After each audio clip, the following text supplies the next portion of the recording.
Hey everybody, welcome to Active Self-Protection Extra. I'm not Neil, but I'm here today with world champion Mike Seeklander. And today we have some stuff on the rifle, the drop, drive, press. Drop, drive, pull, press. Drop, drive, pull, press. Drive, pull. I gotta have it right for Mike to help you suck less with your defensive carbine. You need a shot timer because that which gets measured gets worked on. The Range Tech Timer is the official timer of Active Self-Protection because it is versatile, reliable, feature-rich, and very economical. Check out all it can do at the link below. Thanks again to C2 Tactical in Scottsdale. We're out here on the 338 Club. They're doing great stuff, and obviously we have the opportunity today to learn from a world champion. And if you've been a fan of Active Self-Protection Extra from the Wayback Machine, you remember that when I took Mike and his partner Rich's firearms instructor development class in 2017, we had you on the channel. Yep. And now's the first time we've got you back in Phoenix, Yep. and so I'm like, we got to get Mike on the channel. So talk to us about carbine and how we can suck less. Cool. Full disclosure, I am a world champion with the handgun, not with the carbine, but I do know a little bit about shooting a rifle and do okay with the rifle. So here's the deal, John. You had talked earlier about the stock position on your body and how you were experimenting with a natural position where you're bringing the stock up to your face, maybe somewhat centered, but you're not dropping the head and turning it down forward into a really uncomfortable position. And I can't agree more, man. I think that there's a position you can find on your body where, once again, like with a handgun, pressure and placement is super important. So with my students, I talk about drop, drive, pull, press, and I'll show you what that means here in a second. But of course, one reminder for sucking less is, your platform with the rifle has to start from the ground up. So if I have my feet, more than shoulder width, I call that getting athletic, right? With a handgun, I square it up and I'm keeping the pelvis square and centered. I'm going to be doing the same thing with the rifle. So I'm not going to change that concept with the rifle versus handgun. So we say this all the time on the channel, right? Here we are with the pistol. What do I do when I put a long gun in my hand? I do this. That's exactly right. There's literally no difference. As a matter of fact, if we wanted to box or shoot the handgun or shoot the rifle, we're all doing the same thing. Okay, you know why this is? I'm going to tell you why I see this all the time. Not only a world champion, but a jiu-jitsu martial artist, a guy that does combat sports. Bingo. And when you do that, guess what? The body works how the body works. Same thing. That's exactly right. Yes! I feel so good.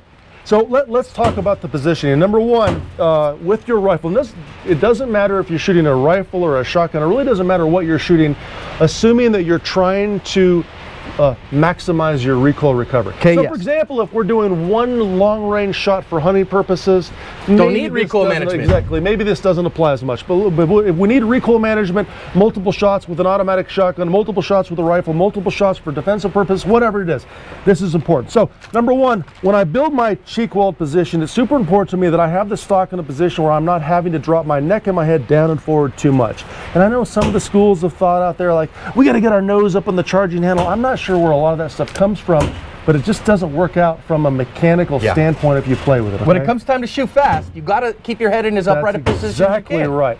So I'm bringing the gun up to my face. Now, of course, the cheek weld is super important to me, but once I find the right position, which for me is as centered as I can get it on my body and still build a good stance and mount, right? Because think about this real quick. This is your suck less tip of the day.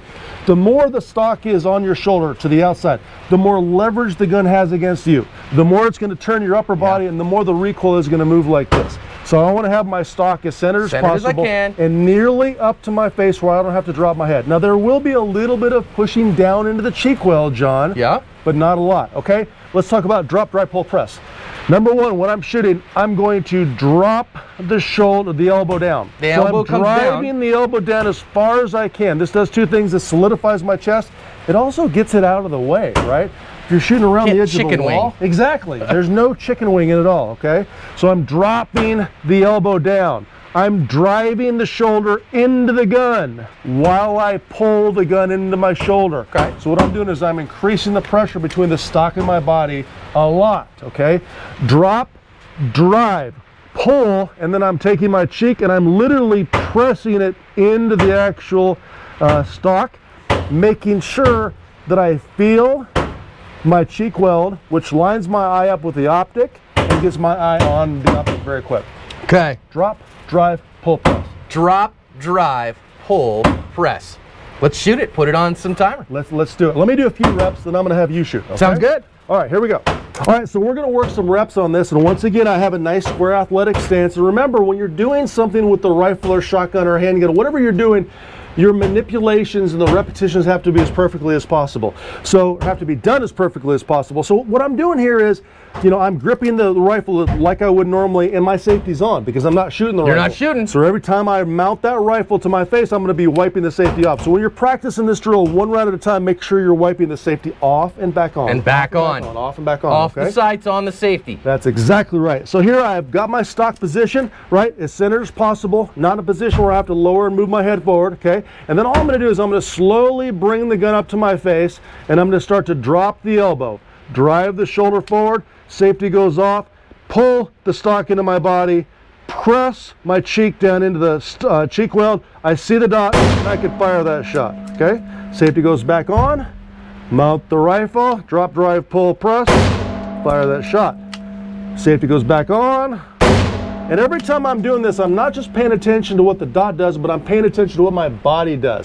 So for example, John, when you get over here and do this, if the rifle is standing you up and moving you, you are not controlling the rifle. The rifle is controlling you. And you're too big for that rifle to control you, man. Yeah, it's true. Take charge, it's a 5.56. brother. Come on, get after it. Take charge, brother. So we're going to start working that. Now here's the deal. I'll give you a little challenge. On this drill, if you get your hip, go faster. Right? You ready? National champion going that fast. World champion, again with the pistol, but a guy who knows how to shoot like the lights out, showing you that. It's your turn. My turn, all right. Let's do it. All right, long gun, let's figure that out. Having fun. All right, same thing, right? Since I'm lefty, you're not gonna see quite as much of that, but I'm gonna do my very best here. How did that get stuck all the way out? I generally like 2 in. So you're talking about, here's my normal position with my pistol. I'm gonna bring this in as far as I can. Yep. And now I am going to drop the elbow, drive in, pull, press. Yeah, and press that cheek into the cheek bone. Drop, drive, pull, press.